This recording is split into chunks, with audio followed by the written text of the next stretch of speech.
Marxist லெனினிஸ்டுடைய மாநாட்டு தலைமை குழு தோழர்களே, மாநாட்டிலே கலந்து கொண்டிருக்கிற பிரதிநிதி தோழர்களே, உங்கள் அனைவருக்கும் என்னுடைய வணக்கங்களை தெரிவித்துக் கொள்கிறேன். மாநாட்டினுடைய அறிக்கையை ஏறத்தாழ நான் ஒரு 3 முறை வாசித்திருப்பேன். தேவை இடதுசாரி மாற்று என்று ஒரு தலைப்பு தரப்பட்டிருக்கிறது. திருமாவளவன் பேசும்போது கூட இடதுசாரிகளுக்கும் வலதுசாரிகளுக்கும் இடையிலான சண்டையை பற்றி கூட சொல்லியிருக்கிறார்.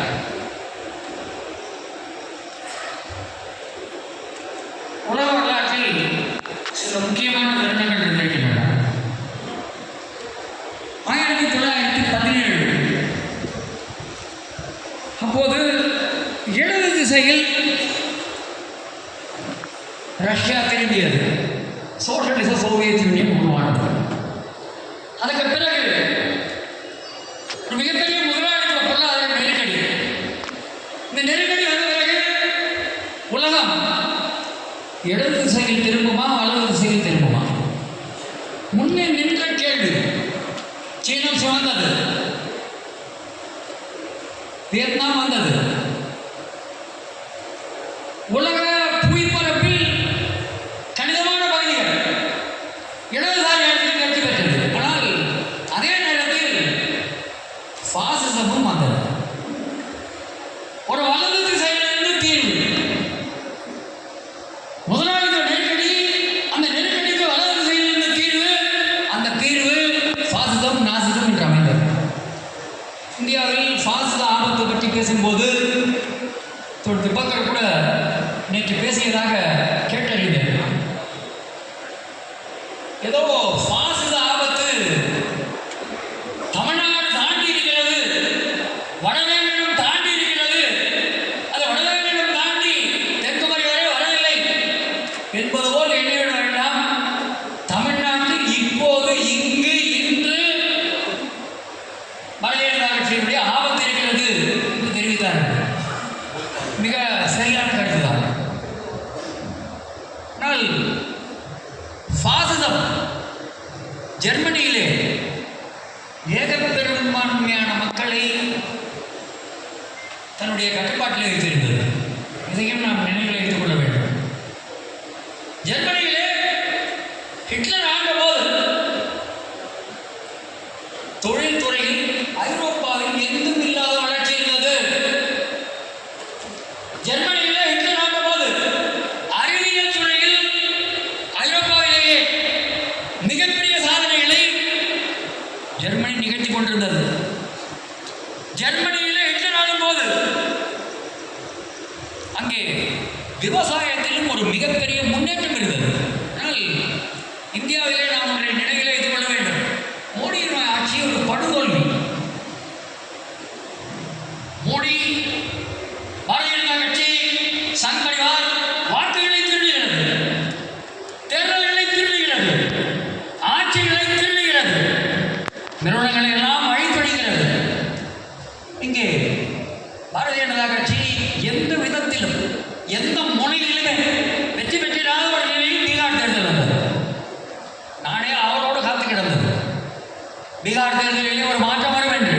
ஆனால் அந்த தேர்தலில் நாம் எதிர்பார்க்கிற அளவுக்கு அந்த மாற்றம் வரவில்லை. பாரதிய ஜனதா கட்சியை பொறுத்தவரையில் அது வெல்லப்பட முடியாதது என்ற எண்ணம் ஆபத்தானது. பாரதிய ஜனதா கட்சியினுடைய ஆட்சி, அந்த ஆட்சிக்கு அடிப்படையிலேயே ஒரு பலவீனம் இருக்கிறது. என்ன பலவீனம்? மோடி, டொனால்ட் ட்ரம்ப் 2 பேரும் ஏதோ சமமானவர்கள் போலவும், மோடிக்கு டொனால்ட் ட்ரம்ப் மிகவும் நெருக்கமானவர் போலவும் சொல்லிக் கொண்டிருந்தார்கள். ஆனால் இன்று என்ன நிலை? உலகம் முழுவதும் இருக்கிற பல்வேறு நாடுகளிலே இந்தியா எங்கேயோ போயிருக்கிறது. இந்தியாவை அந்த உயரங்களுக்கு அழைத்து சென்றவர் மோடி என்று சொல்லிக் கொண்டிருந்தார். ஆனால் இன்று சீனா மீது வர்த்தக வரி போடுகிறார் ட்ரம்ப். நான் பின்வாங்குகிறார். குறைகிறது. மோடியால் எதுவும் செய்ய முடியவில்லை. திரும்ப திரும்ப ட்ரம்ப் சொல்கிறார், நான் 350% வரி போடுவேன் என்று சொல்லி இந்தியாவும் பாகிஸ்தானும் சமாதானம் செய்து கொண்டார்கள். நான் மிரட்டியதால் மோடி போரை நிறுத்தினார் என்று திரும்ப திரும்ப சொல்கிறார். ட்ரம்ப் உக்ரைன் அதிபர் ஜெலன்ஸ்கியை நடத்திய விதம், சர்வதேச உறவுகளை நடத்துகிற விதம், அதில் பயந்து போய் மோடி என்ன சொல்கிறார்? வாஷிங்டனில் இருந்து ட்ரம்ப் அழைக்கிறார், பேச வாருங்கள் என்று, வெள்ளை மாளிகைக்கு வாருங்கள் என்று அழைக்கிறார். மோடி ஒதுங்கி ஓடுகிறார். காசா தொடர்பாக எகிப்தில் உச்சி மாநாடு நடக்கிறது. மோடி அங்கேயும் ட்ரம்பை சந்திக்க தயாரில்லை. கோலாலம்பூரில் ஏசியன் மாநாடு நடக்கிறது. மோடி அங்கேயும் போகவில்லை. ஆனால் சீனம் நிற்கிறது. இங்கேதான் பாசிசம், இந்திய பாணி பாசிசம், இந்திய பாணி பாசிசத்திற்கும் இந்திய முதலாளித்துவத்திற்கும் உள்ள தொடர்பு. இந்த இந்திய முதலாளித்துவத்தினுடைய இன்றைய நிலை என்ன என்பதும் கூட அந்த பக்கத்தையும் நாம் காண்பது நன்றாக இருக்கும் என்று நான் கருதுகிறேன். இந்தியாவை பற்றி பார்க்கும்போது இந்தியா ஒரு ஆசிய நாடு, நமக்கு பக்கத்தில் இருக்கிற சீனமும் ஒரு ஆசிய நாடு. 2 நாடுகளுமே மிகவும் பின்தங்கிய விவசாய நாடுகளாக இருந்து சுதந்திரம் பெற்றவை. ஆனால் இன்று சீனம் எந்த நிலைக்கு வந்திருக்கிறது? உலகம் முழுவதும் இருக்கிற நாடுகளில் சர்வ வல்லமை படைத்த நாடாக ஐக்கிய அமெரிக்கா மாறியிருக்கிறது. இந்த மாறி இருக்கிற ஐக்கிய அமெரிக்கா அவர்களுடைய ஏற்றுமதி $1.7 trillion என்று சொல்கிறார்கள். ஆனால் சீனாவுடைய ஏற்றுமதி இன்று $3.6 trillion. அப்படியானால் ஐக்கிய அமெரிக்காவை, ஐரோப்பாவை, ஏகாதிபத்திய உலகத்தினுடைய மிகப்பெரிய நாடுகளை பொருளாதார வளர்ச்சியில் சீனம் தாண்டி இருக்கிறது. சீனாவுடைய வர்த்தக உபரி $1.1 trillion என்கிறார்கள். ஆனால் இந்தியாவினுடைய வர்த்தக பற்றாக்குறை $275 பில்லியன். சீனாவை பொறுத்தவரையில் மேனுஃபேக்சரிங் செய்தது, அதில் அவர்களுடைய ஏற்றுமதியில் 94% உற்பத்தியில் இருந்து வருகிறது. அப்படின்னா அந்த பொருளாதாரம் வலுவானது. இந்திய பொருளாதாரம் அப்படி இருக்கிறதா? இந்திய பொருளாதாரத்தினுடைய நிலை என்ன? நாம் இங்கேயும் மீண்டும் சீனத்தோடு ஒப்பிட்டு பார்ப்பது மிக மிக தேவையானது என்று நான் நினைக்கிறேன். சீனத்தை பொறுத்தவரையில் உலகம் முழுவதும் இருக்கிற லேப்டாப்களில், மடிக்கணினியில் 60% சீனம், ஸ்மார்ட் போன்களில் 50% சீனம், ஃபிளாட் பேனல் டிஸ்பிளே 82% சீனம், சோலார் எக்யூப்மெண்ட் 60% சீனம், 56% லித்தியம் அயான் பேட்டரி சீனம், 64% ஸ்மார்ட் போன் டெலிகாம் பார்க் சீனம். 2024 இந்தியாவினுடைய ஏற்றுமதி $443 பில்லியன். ஆனால் இந்த நிலையை சீனா கிட்டத்தட்ட 2003 அடைந்துவிட்டார்கள். இதுதான் அடிப்படையான பிரச்சனை. 2003 சீனம் அடைந்த நிலையை இந்தியா எட்டுவதற்கு 2024 வரை ஆகிறது. அப்படியானால் மோடி ஆட்சியில் இந்தியா மேலும் வளர்வதற்கு என்ன வாய்ப்புகள்? மோடியால் ட்ரம்போடு சரிநிகர் சமானமாக நடந்து கொள்ள முடியவில்லை.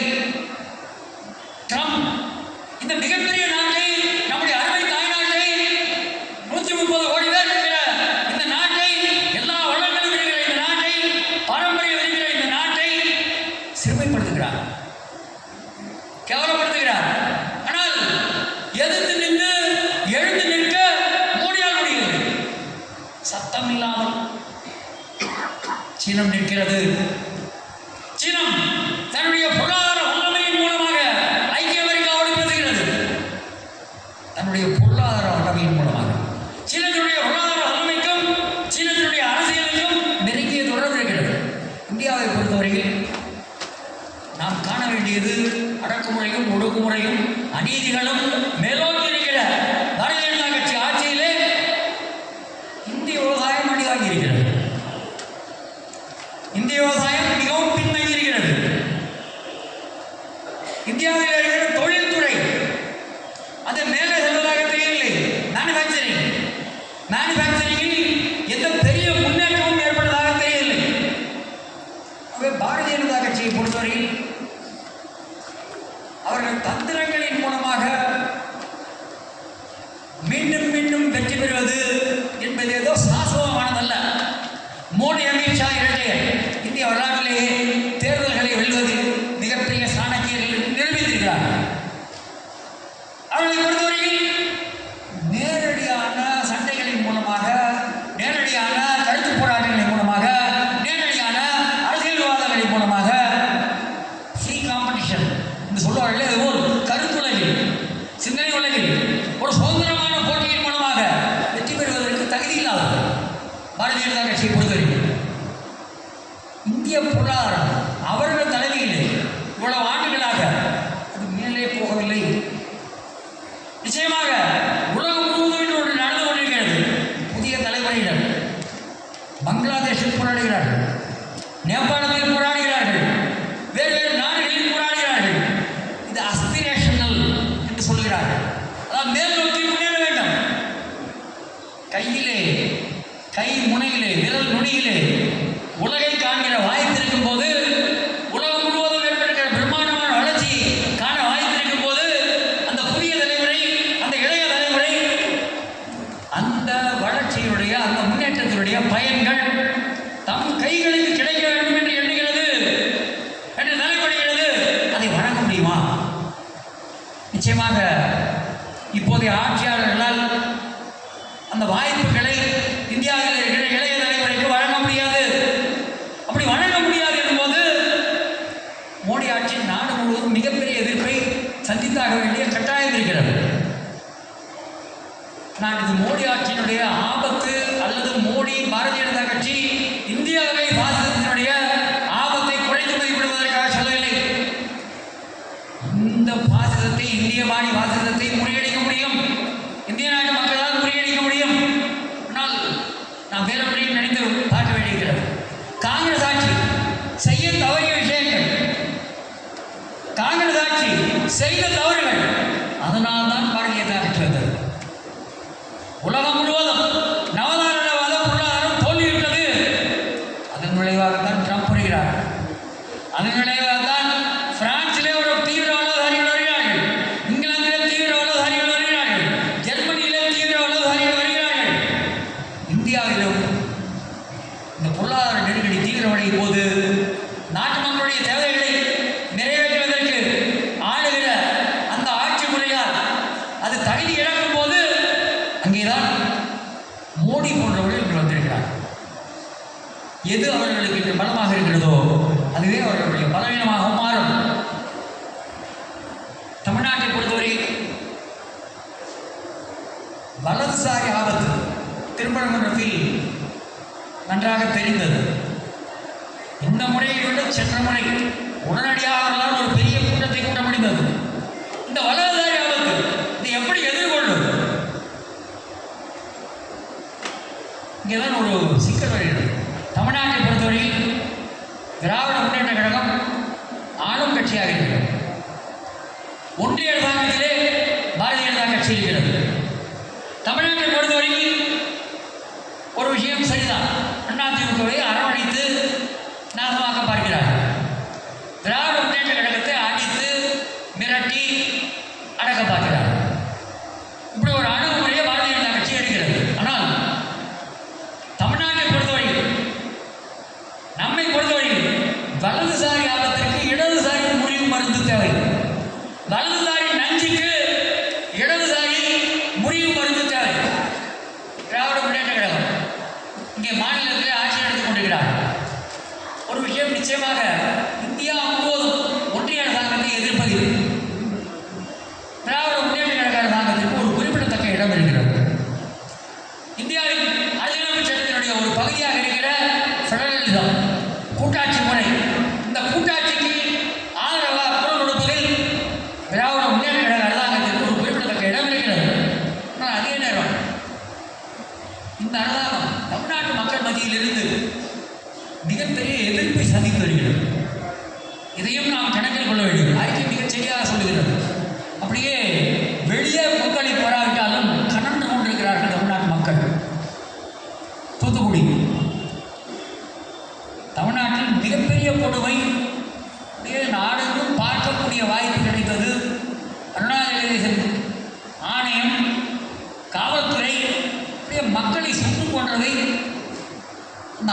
சொன்னது.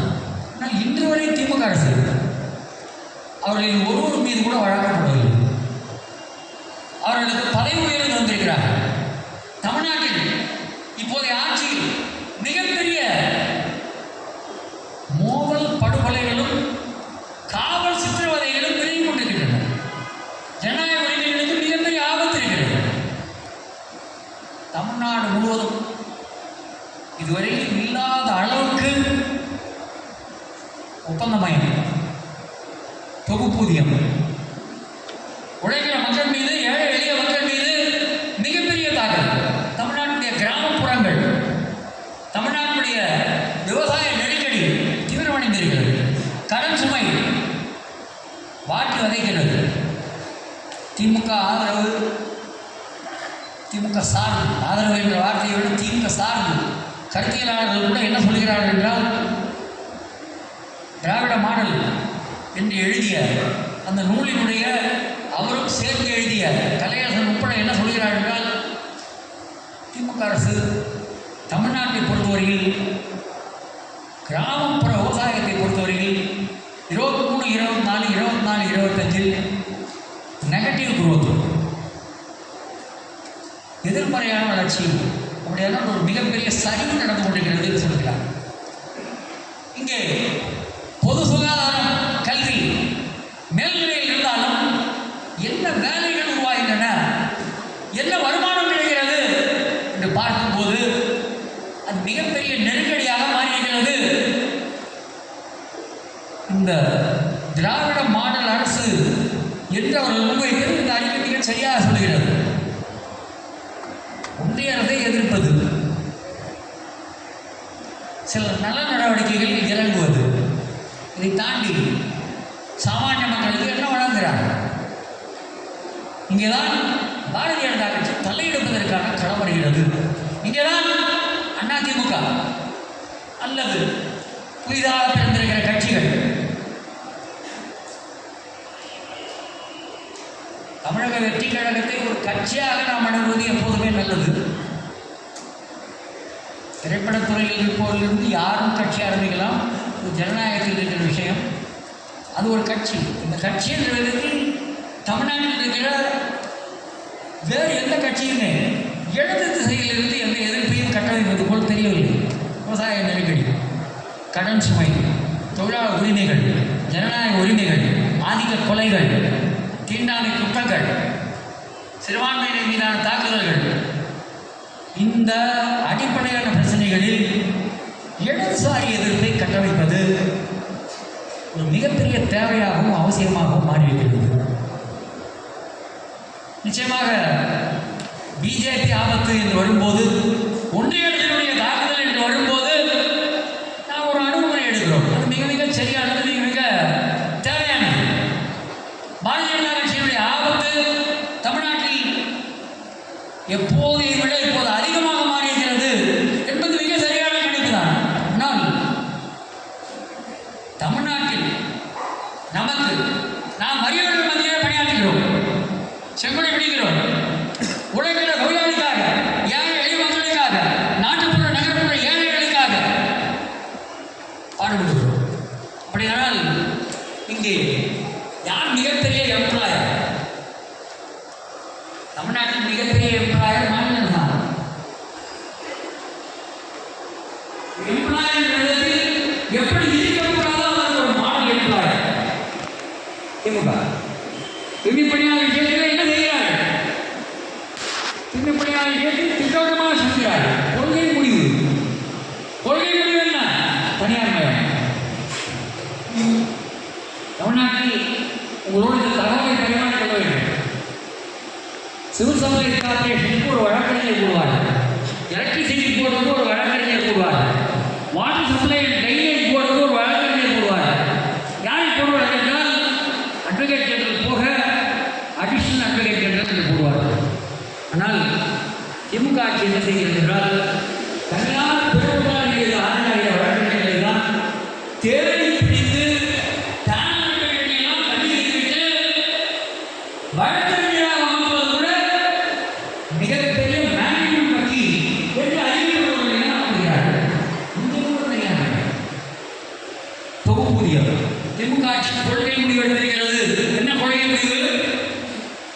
பணி நிரந்தரம் கிடையாது. கடைநிலை பணிகள் அனைத்தும் அவுட் சோர்சிங் தான். தயவுதாட்சியம் இல்லாமல் இதற்கு எதிராக போராடும். அது இருவேறு கருத்துக்களுக்கு இடம் இருக்க முடியாது. நான் வர்க்க போராட்டத்தின் கட்சி இறுதி ஆராய்ச்சி வர்க்க போராட்டத்தையும் அரசியல் போராட்டத்தையும் பிரிக்க முடியாது. இரண்டுக்கும் தொடர்பு இருக்கிறது. பாரதிய ஜனதா கட்சி வரக்கூடாது, பாரதிய ஜனதா கட்சி தலைவக்கூடாது, பாரதிய ஜனதா கட்சிக்கு தமிழ்நாட்டிலே ஒரு காலம் இடம் வந்து விடக்கூடாது. மிகப்பெரிய கவலை, மிகப்பெரிய கடிதனம், மிகப்பெரிய கடமை. இந்த முதன்மையான கடமையிலிருந்து சட்டம் விலகக்கூடாது. இந்த கவலை ஜனநாயகம், முற்போக்கு, நாட்டுப்பற்றுடைய அனைத்து சக்திகளுடைய கவலை. ஆனால் தமிழ்நாட்டில் இருக்கிற உழைக்கும் மக்கள், தமிழ்நாட்டில் ஜனநாயகத்தில் இருக்கிற ஆபத்துக்கள் என்று பார்க்கும்போது நிச்சயமாக நாம் மக்கள் பக்கம் நின்று ஆட்சி நடத்துபவர்களை, ஜனநாயகத்துக்கு விரோதமாக செயல்படுபவர்களை, உழைக்கும் மக்களுக்கு விரோதமாக செயல்படுபவர்களை கேள்வி கேட்டுத்தான் ஆக வேண்டும். போராட்டங்களை நடத்தித்தான் ஆக வேண்டும். அந்த போராட்டங்களிலே முதன்மை நிலையிலே நாம் நிற்க வேண்டும். ஒரு திருமாவளவன் வந்து பேசுகிறார், இடதுதாரிகளுக்கும் வலதுதாரிகளுக்கும் சண்டை. எங்கே வைக்கப் போகிறோம் திமுகவை? அரசியல் சண்டையில் பாரதிய ஜனதா கட்சி எதிர்க்கிற காங்கிரஸோடு கூட உறவாட வேண்டியிருக்கும். திபங்கர் ராகுல் காந்தியோடு பேச வேண்டியிருக்கும். பேசுவதுதான் சரி, பேசாமல் இருந்தால் தவறு. ராகுல் காந்தியை சென்று சந்திப்பது கூட அவசியமானது. இந்த அரசியல் சண்டை இது மிக மிக முக்கியமானது, மிக மிக தேவையானது. இதில் சவடால் பேசுவதிலே பயனில்லை. ஆனால் அதில் எந்த அளவுக்கு கவனமாக இருக்கிறோமோ அதே அளவுக்கு வர்க்க போராட்ட கட்சி என்று வரும்போது, உழைக்க மக்களுக்கான கட்சி என்று வரும்போது, செங்கொடி இயக்கம் என்று வரும்போது, தமிழ்நாட்டுடைய கிராமப்புற வறியவர்கள், தமிழ்நாட்டுடைய விவசாய தொழிலாளர்கள், தமிழ்நாடு முழுவதும் இருக்கிற உழைக்கிற மக்கள், இவர்களுடைய குரல் என்ன? சாஸ்திரத்தை திபங்கர் சொன்னார், இஸ்லாமியர்கள் அவர்களுடைய வாழ்வு அனுபவங்களிலிருந்து அணுக வேண்டும் என்று. பாசிசம் நாடாளுகிறது, பரவி படர்ந்து வருகிற, எல்லா இடங்களிலுமே நீக்க வர நிறைந்து வருகிற ஆபத்தாக இருக்கிறது. தமிழ்நாட்டுக்குள்ளும் காலம் பாய்கிறது, புரிகிறது, தெரிகிறது. ஆனால் அதே நேரம் இங்கே நேருக்கு நேருக்கு போய் சந்திக்கிறோம். இதில் நமக்கு சற்றும் வேறு விதமாக யோசிக்க வேண்டிய அவசியமில்லை. அந்த ஆபத்தை எதிர்கொள்ளும். நாடாளுமன்ற தேர்தல் வரும்போதோ வேறு நேரங்கள் வரும்போதோ நிச்சயமாக அந்த ஆபத்தை எதிர்கொள்ளும். தமிழ்நாட்டில் இப்போதும் கூட சட்டமன்றத்தில் பாரதிய ஜனதா கட்சி இடம்பெற்றிருக்கிற கூட்டணிக்கு 0 என்ற இடம் வந்தால் மிகுந்த நல்லது. அதில் எந்த விதமான மாற்று கருத்துக்கும் இடமில்லை. ஆனால் பிஜேபி ஆபத்து இருக்கிறது என்ற ஒரே காரணத்தினால் திமுக ஆட்சிக்கு எதிரான நம்முடைய போராட்டங்கள், இந்த போராட்டங்களுடைய கூறு முனை அது சிறிதும் மழுங்கிவிடக்கூடாது. இடதுதாரி இயக்கங்கள், தமிழ்நாட்டை பொறுத்தவரையில் இடதுதாரி இயக்கங்கள், சண்முகம் நேற்று பேசிய விஷயங்களை கேட்கும்போது ஆறுதலாக இருந்தது. மக்கள் போராட்டங்கள் தீவிரமடைய வேண்டும், இடதுதாரிகள் தமிழ்நாட்டிலே பலப்பட வேண்டும் என்ற கருத்தை முன்வைக்கிறார். தமிழ்நாட்டில் 1000 சொன்ன பிறகு இடதுசாரி கட்சிகளாக செயல்படுவதிலே இந்திய கம்யூனிஸ்ட் கட்சி, இந்திய கம்யூனிஸ்ட் கட்சி மார்க்சிஸ்ட் அவருடைய பங்கும் பாத்திரமும் போதுமானதாக இல்லை. அவர்கள் கூட்டணி தர்மத்துக்கு தான் கட்டுப்பட்டார்கள். கூட்டணி தர்மத்திற்கு வர்க்க போராட்டத்தை ஒரு விதத்திலே விட்டுக் கொடுத்து விட்டார்கள். கிராமப்புறங்களிலே குழக்குகள் வந்தபோது பரந்த விவசாய ஒற்றுமை என்ற பெயரால் எப்படி வர்க்க போராட்டத்தை நீர்த்து போக வைத்து விட்டார்களோ அதுபோல் தமிழ்நாட்டிலே தூய்மை பணியாளர் மத்தியிலே இடதுதாரிகளுக்கு களம் இருந்தது. ஆனால் இடதுதாரிகள் எங்கேயோ சென்னையில் இருந்த பலமான செங்கொடி சங்கம் தனியார் மயம் வந்தபோது அந்த தனியார் மயத்தை எதிர்ப்பதற்கு பதிலாக மு.க. ஸ்டாலினுடைய வாக்குறுதியில் நம்பிக்கை வைத்து, எதிர்க்கட்சி தலைவராக இருந்த மு.க. ஸ்டாலின் வாக்குறுதியில் நம்பிக்கை வைத்து போராட்ட களத்திலிருந்து விலகியது, ஒதுங்கியது. இந்த போராட்ட களத்தை நாம் கையில் எடுத்திருக்கிறோம். பிஜேபியை எதிர்த்து கொண்டேன். பிஜேபி இந்திய நாட்டு மக்களுடைய நம்பர் 1 எதிரி என்பதை சிறிதும் மறவாம். ஆனால் அதே நேரத்திலே இந்த தமிழ்நாடு முழுவதும் இருக்கிற ஏழை எளிய மக்களுக்காக போராட வேண்டிய அவசியமாக இருக்கிறது. நம்முடைய அமைப்பு சிபிஐ சிபிஎம் என்னை பொறுத்தவரையில் இந்திய கம்யூனிஸ்ட் கட்சிக்கு பெரிய எதிர்காலம் இருப்பதாக தெரியவில்லை, சரிந்து கொண்டே போகிறார்கள். ஆனால் சிபிஎம் இன்னமும் ஒரு விதமான துடிப்பை வைத்திருக்கிறார்கள். அவர்களுக்கு ஒரு மிகப்பெரிய மாநிலந்தழிய நிறுவன பலம் இருக்கிறது. இந்த நிறுவன பலத்தை வைத்துக் கொண்டே கூட அவர்களால் தேயாமல் சற்று மேலே கூட வர முடியாது. அவருடைய பெண்கள் அமைப்பு அது முன்னே போவதாக எனக்கு தெரியவில்லை. அவருடைய இளைஞர் அமைப்பு அதுவும் கூட முன்னே செல்வதாக எனக்கு தெரியவில்லை. ஆனால் எங்கேயோ தொழிலாளர் அமைப்புகளை வைத்திருக்கிறார்கள். அது அவர்கள் பக்கத்திலே ஆரம்பித்து கொண்டே இருக்கிறார்கள். நீங்கள் 1000 சொன்ன பிறகும் ஸ்ரீபெரும்புதூர், எருக்காட்டுக்கோட்டை, உரகடம் பகுதியிலே அதிகமான தொழிற்சங்கங்கள் யார் தலைமையில் இருக்கிறது என்றால் சிபிஎம் தலைமையிலே தான், அவருடைய தொழிற்சங்கத்தினுடைய தலைமையிலே தான் இருக்கிறார்கள். இதுதான் தமிழ்நாட்டில் இருக்கிற நிலைமையாக. ஆனால் மார்க்சிஸ்ட் லெனினிஸ்ட் கட்சி கிராமப்புறங்களில், நகர்ப்புறங்களில் ஏழை எளியோ பிரச்சனைகளை வைத்துக் கொண்டு வளர்வதற்கு ஏராளமான வாய்ப்பு இருக்கிறது. சிபிஎம் நாம் அவர்களை கவனித்துக் கொண்டே வர வேண்டும். சிஐடியும் ஏஐடியும் நம்மிடம் பகிரங்கமாக சொல்கிறார்கள், தூய்மை பணி அரங்கம் சூடுபிடித்துள்ளதால் நாங்களும் இறங்க வேண்டியிருக்கிறது. நவம்பர் 8 சிஐடியு ஏஐடிசி 2 பேருமே பல்லாயிரக்கணக்கான தூய்மை பணியாளர்கள் திரட்டுகிறார்கள். அப்படியானால் நம்மை பொறுத்தவரையில் மக்கள் நலனே கட்சியின் நலன். சாருதாஸ் சொன்னது, பகத்சிங் சொன்னது. ஆனால் மக்கள் நம் கட்சி தான் அவர்களுடைய உடனடி நலன்களுக்காகவும் இடைப்பட்ட கால நலன்களுக்காகவும் இறுதியான நலன்களுக்காகவும் நிற்கிறது என்று எப்படி நினைக்கிறீர்கள்? இதுதான் நமக்கு இருக்கிற மிகப்பெரிய சிக்கல். மக்கள் திரள், மக்கள் கூட்டம், திரள் திரளாக இருக்கிற உழைக்கிற மக்கள், தூய்மை பணியாளர், கிராமப்புற வழிவர்கள், கட்டுமான தொழிலாளர்கள், மாணவர்கள், இளைஞர்கள், பெண்கள், வழக்கறிஞர்கள், மருத்துவர்கள், ஏதாவது சமூக பிரிவுகள், பிளாக், ஸ்ட்ராட்டா, கிளாஸ், நம்முடைய செங்கொடி, போராடுகிற செங்கொடி, எப்போதும் மக்கள் போராட்டத்தை சற்று விட்டுக் கொடுக்காத செங்கொடி. இந்த செங்கொடி நம்முடைய உடனடி நலன்களை பிரதிநிதித்துவப்படுத்துகிறது. நம்முடைய இறுதி நலன்களும் இந்த செங்கொடியோடு இருக்கிறது என்று மக்கள் நம்மோடு பயணிக்க வேண்டும். இதற்கான வழிமுறைகளை நிச்சயமாக கருத்து தளத்திலும் காண வேண்டியிருக்கிறது, களத்திலும் நாம் காண வேண்டியிருக்கிறது. அப்படியானால் பொதுமாநாட்டு தீர்மானங்களை நான் பார்த்தேன். மிகுந்த மகிழ்ச்சி தருவதாக, இடதுசாரி இயக்கத்தினுடைய எதிர்காலத்துக்கு நம்பிக்கை தருவதாக இருக்கிறது.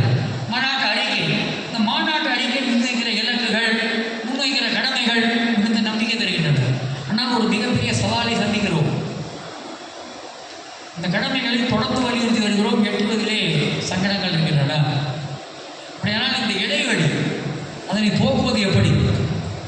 அப்படியானால் நாம் முன்வைக்கிற கடமைகளுக்கும் நடக்கிற விஷயங்கள், இந்த இரண்டுக்கும் இடையிலான அந்த இடைவெளியை எப்படி போக்குவது? அறிக்கைகள்லாம் தாண்டி மாநாடுகள் திருப்புமுனை மாநாடுகளாக வேண்டும் என்றால் அதற்கு ஏதாவது வழி திறக்க வேண்டும். நிச்சயமாக மார்க்சிஸ்ட் லெனினிஸ்ட் கட்சி என்னுடைய, நான் அதை எந்த வார்த்தைகளை சொல்வேன் என்றால் வேண்டுகோள் என்று வைத்துக் கொள்ளலாம். தூய்மை பணியாளர் அரங்கம், அப்படியானால் தமிழ்நாட்டில் இந்த அரங்கம் உள்ளாட்சித்துறையிலே பணிபுரிகிற சகல விதமான தூய்மை பணியாளர்கள், அருந்ததியர், ஆதிதிராவிடர், அனைத்து சாதி ஏழைகள், பெண்கள் மட்டுமே பணியாற்றுகிற தூய்மை பணியாளர் அரங்கம். சமூக கோணத்திலிருந்து பார்க்கும்போது இந்த அரங்கத்தில் நம்பர் 1 போராட்டக்காரர்கள், புரட்சிகர இடதுசாரிகள், அவருடைய தொழிற்சங்கங்கள் என்ற நிலையை உருவாக்க வேண்டும். இதுபோல் குறிப்பான சில விஷயங்களை நாம் சாதிக்க வேண்டும். இந்த மாநாட்டில் நான் அறிந்தவரை, தலைமைத்துவங்களோடு பேசிய வரை, இந்த மாநாட்டின் இறுதியிலே ஒரு பிரகடனம் வரும்.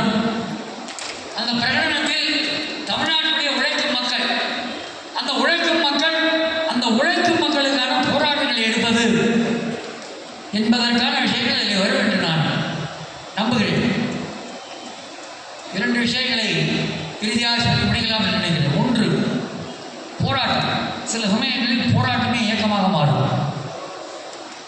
போராட்டங்கள் நாம் அடையாளப்படுத்துகிற போராட்டங்கள், நாம் வழிகாட்டுகிற போராட்டங்கள், நாம் ஆதரிக்கிற போராட்டங்கள் அல்ல, நாம் வியந்தோதுகிற போராட்டங்கள் அல்ல, நாம் வழி நடத்துகிற போராட்டங்கள், தமிழ்நாட்டில் நாம் வழி நடத்துகிற போராட்டங்கள், இவை இருக்க வேண்டும். சில சமயங்களில் மட்டும்தான் போராட்டங்கள் இயக்கங்களாக மாறும். நாம் வழி நடத்துகிற இயக்கங்கள் வேண்டும். கிராமங்கள், வறியவர்கள், விவசாய தொழிலாளர்கள், கிராமப்புற தொழிலாளர்கள், பெண்கள் அவர்களுடைய கடன் சுமையால் மூச்சு திணறி நிற்கின்றன. கடனுக்கு எதிரான இயக்கம் பீகாரிலே கட்டமைத்தார்கள்.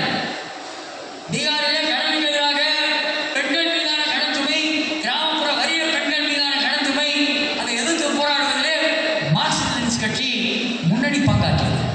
இயக்கம் நடத்த நமக்கு வாய்ப்பு இருக்கிறது. டெல்டாவிலே இயக்கம் நடத்துவதற்கு நமக்கு வாய்ப்பு இருக்கிறது. இதனால் போராட்டங்கள், நாம் வழி நடத்துகிற போராட்டங்கள், நாம் கட்டமைக்கிற இயக்கங்கள், இதுதான் ஒரு இடதுசாரி மாற்று வருவதற்கான பாதையாக இருக்கும். அதற்கான தேவை தமிழ்நாட்டில் இருக்கிறது, அதற்கான அவசியம் இருக்கிறது, அதற்கான எதிர்பார்ப்பு இருக்கிறது. நிச்சயமாக இந்த பாதையில் நாம் போகும்போது மக்கள் மத்தியிலிருந்து மிகப்பெரிய ஆதரவு மக்கள் வருவது சாத்தியமானது. அப்படிப்பட்ட ஒரு பாதையிலே இந்த மாநாட்டினுடைய முடிவுகள் தமிழ்நாட்டினுடைய இடதுசாரி இயக்கத்திற்கு மிகப்பெரிய உற்சாகத்தை தருவதாக, இந்த மாநாட்டுக்கு பிறகு மார்க்சிஸ்ட் லெனின் கட்சி போகிற அந்த செல்வழி பாதை, அதனுடைய பயணப்பாதை, அதனுடைய போராட்ட பாதை தமிழ்நாடு முழுவதும் இந்த அறிக்கையிலே மிகச் சரியாக எழுதப்பட்டிருக்கிறது. இந்த பழைய காலங்கள் தொடர்பான நினைவேற்கும் உதவாது. அதற்கு பதிலாக மறு கற்பனைகள், புதிய கற்பனைகள், மறு கண்டுபிடிப்புகள், நம்மை நாமே மாற்றியமைத்துக் கொள்வது, அந்த விதத்தில் செல்வதற்கு மார்க்சிஸ்ட் லெனின் கட்சி முயற்சி எடுக்க வேண்டும் என்றும், என்னை போன்றவர்களெல்லாம் இந்த போராட்டங்களிலே எப்போதும் உங்களோடு துணை நிற்போம் என்றும் இந்த நேரத்தில் தெரிவித்துக் கொள்கிறேன். இறுதியாக மூலதன சன்னிதானம் தமிழ்நாட்டை பொறுத்தவரையில் ஒரு மிகப்பெரிய தவறு நடக்கிறது. பாட்டம், அதை நோக்கிய ஒரு ரேஸ் டு த பாட்டம். பாட்டாளி முதலாளித்துவம் கீழ் நோக்கிய ஒரு போட்டியில் தள்ளுகிறது. இங்கே என்ன நடக்கிறது? கர்நாடகா, ஆந்திரா, தமிழ்நாடு மூவருக்கும் முதலீட்டாளர்களை ஈர்ப்பதிலே ஒரு போட்டி. டிஆர்பி ராஜா சொல்கிறார், பிரியங்க் கார்கே சொல்கிறார், நாங்கள் இந்த போட்டியில் இல்லை என்று. நான் உண்மை அதுவல்ல. இந்தியா முழுவதும் இருக்கிற ஃபெடரலிசத்திலே எது நன்றாக நடக்கிறது என்றால் முதலீட்டாளர்களை ஈர்க்கிற போட்டி, அதில் ஈடுபடுவதுதான் நன்றாக இருக்கிறது.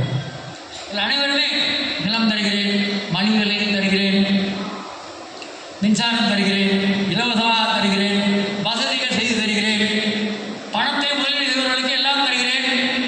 ஆனால் உழைப்பு சக்தியை, வியர்வையை, ரத்தத்தை, வாழ்க்கையை முதலீடு செய்தவர்களை பொருட்படுத்த மாட்டேன், ஏறி மிதிப்பேன் என்கிறார்கள். எப்படி தூய்மை பணியாளர் மத்தியிலே ஒரு, எப்படி கிராமப்புற வரிகள் மத்தியிலே மக்கள் இயக்கம் அது முக்கியமோ, அதேபோல் தலைநகர் மண்டலம், இந்த தலைநகர் மண்டலத்தில் மூலதனத்தினுடைய ஆதிக்கம், இந்த மூலதனத்தின் ஆதிக்கத்திற்கு எதிராக உழைக்கிற மக்களை திரட்டுவது. நிச்சயமாக அதை நோக்கின சில முயற்சிகளை விடாப்பிடியாக எடுத்து வருகிறோம். அந்த முயற்சிகளை தீவிரப்படுத்துவதாக இருக்கிறோம். அந்த தீவிரப்படுத்துகிற முயற்சிகளிலும் எப்படி தூய்மை பணியாளர் விஷயத்திலே மார்க்சிஸ்ட் லெனின் கட்சியினுடைய பேராதரவு இருக்கிறதோ, பொதுமாநாட்டு தீர்மானம் இருக்கிறதோ, அதுபோல் தலைநகர் மண்டலத்திலே நடக்க இருக்கிற இயக்கங்களுக்கும் மார்க்சிஸ்ட் லெனின் கட்சியினுடைய முழுமையான ஆதரவு இருக்க வேண்டும் என்ற இந்த நேரத்தில் கேட்டுக்கொண்டு, கட்சியினுடைய வளர்ச்சி நிச்சயமாக தமிழ்நாட்டினுடைய இடதுசாரி இயக்கத்தின் வளர்ச்சியாக, உழைக்கிற மக்களுடைய நலனை பாதுகாப்பதாக, ஜனநாயகத்தை பாதுகாப்பதாக அமைய வேண்டும் என்று வாழ்த்தி முடிவுறுத்துகிறேன். தோழருடைய ஒரு ஆழமான கருத்துரையும்